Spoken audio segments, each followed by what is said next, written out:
একদিন ভাইয়ের সঙ্গে বাজি ধরে হেরে যায় রাজা। শর্তমতে ভাইয়ের জন্য এক রাজকন্যাকে অপহরণ করতে গেল। সেদিন ছিল বৃষ্টি।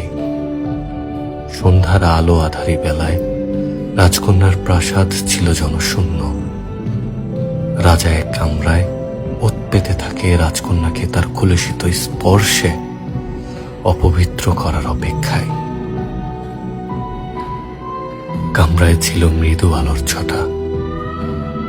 দীর্ঘ প্রতীক্ষার পর এলো সেই মুহূর্ত। রাজকন্যার পা পড়ে কামরায়।